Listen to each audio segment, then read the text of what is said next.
Sasto Tips Alpha. Hello viewers, welcome to স্বাস্থ্য result বাচ্চানের পক্ষ থেকে সকলকে স্বাগতম। আজকে আমি আপনার সাথে আলোচনা করব ফেমিবিল মেডিসিন সম্পর্কে। যদি আপনারা কম বেশি সবাই মেডিসিন সম্পর্কে জানেন, কিন্তু তারপর অনেকের প্রশ্ন থাকে যে ফেমিবিল কি, এই মেডিসিন খেলে পরবর্তী কোনো সমস্যা হবে কি না, পার্শ্ববিক্রিয়া বা সাইড এফেক্ট আছে কি না, তারপর মেডিসিন কীভাবে খেতে হবে, অথবা কেউ কেউ যদি হয়তো 1-2 দিন বা 3 দিন মেডিসিন খায় না, ভুলে হয়তো যায়, তারা খেতে পারে না বা কোনো সমস্যার কারণে খেতে পারে না, সেক্ষেত্রে কী করবেন। তো এই সকল সমস্যার ব্যাপার নিয়ে আজকে আমি এই ভিডিওতে বিস্তারিত আপনাদেরকে জানানোর চেষ্টা করব। তো আপনারা সম্পূর্ণ ভিডিওটা দেখবেন, আশা করি ভিডিওটি আপনাদের প্রয়োজন হবে।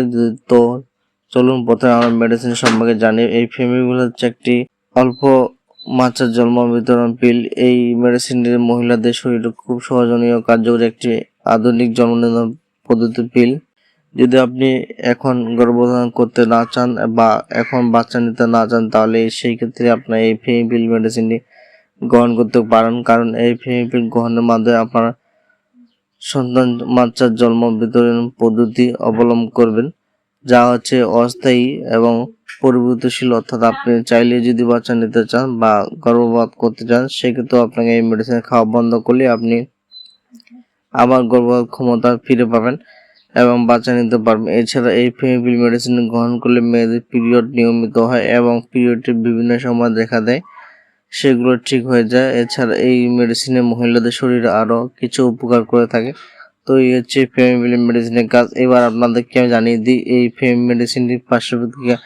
এই ফেমিবিলের খুব একটা পার্শ্বপ্রতিক্রিয়া সাইড এফেক্ট নেই, তবে আপনি যদি প্রথমে ফেমিবিল মেডিসিন খেয়ে থাকেন, তাহলে সেক্ষেত্রে হয়তো আপনার কিছু সমস্যা দেখা দিতে পারে, যেমন মাথা ঘোরা, মাথা ব্যথা, বমি ভাব, অথবা পিল খাওয়াকালীন সময় ফুটায় ফুটায় রক্ত মাসিক আকারে বের হওয়া।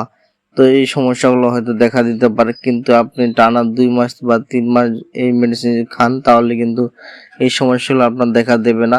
তো এই হচ্ছে মেডিসিনের সম্বন্ধে পার্শ্বপ্রতিক্রিয়া। এবার আপনাদেরকে আমি জানিয়ে দিই যে মেডিসিনটা আপনারা কীভাবে খাবেন বা কী পরিমাণে খাবেন। যদি আপনি ফেমিবিল খাওয়ার জন্য মনস্থির করেন, তাহলে সেক্ষেত্রে আপনাকে পরবর্তী মাসিক না হওয়া পর্যন্ত অপেক্ষা করতে হবে। যেদিন থেকে আপনার মাসিক শুরু হবে, সেদিন থেকে আপনার ফেমিবিল গ্রহণ করবেন।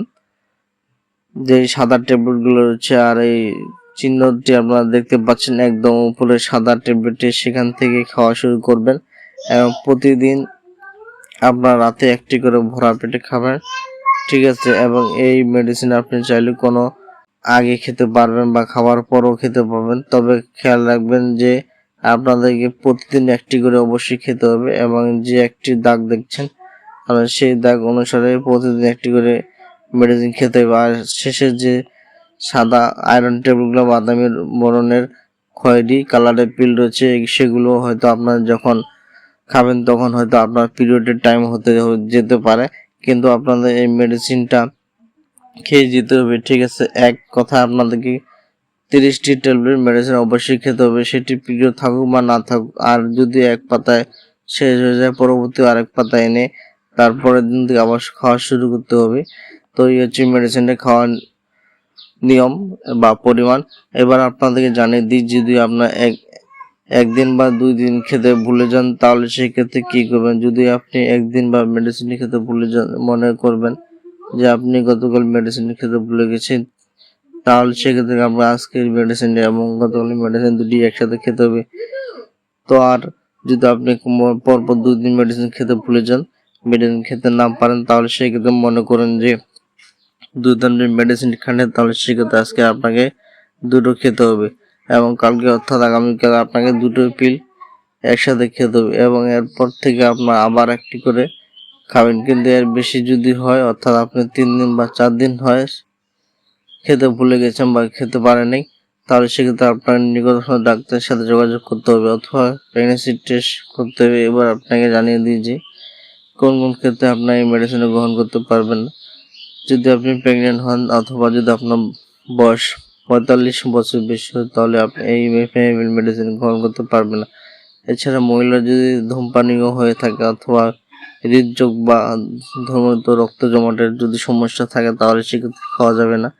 তৃতীয়, যদি উচ্চ রক্তচাপ বা তীব্র মাথা স্থানে গোটা গোটা কোনো কিছু অনুভব হয়ে থাকে, সেক্ষেত্রে এই মেডিসিনে খাওয়া যাবে না।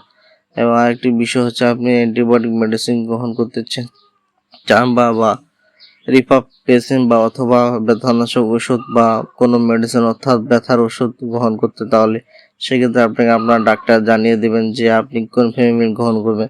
সেক্ষেত্রে তারা পরামর্শ নিয়ে আপনার মেডিসিন খাওয়াবেন এবং এই ফেমিবিলের আপনার মূল্য আপনার পড়বে 25 টাকা।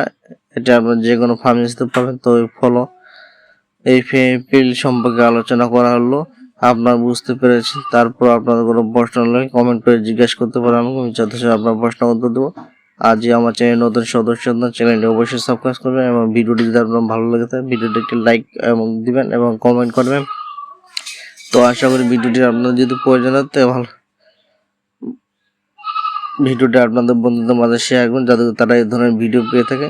তবে আজকে আমার ভিডিওটি এখানে শেষ করতেছি। ভালো থাকুন, সুস্থ থাকুন, খোদা হাফেজ। পরবর্তীতে দেখা হবে আবার নতুন একটি মেডিসিন সম্পর্কে। Sasto Tips Alpha.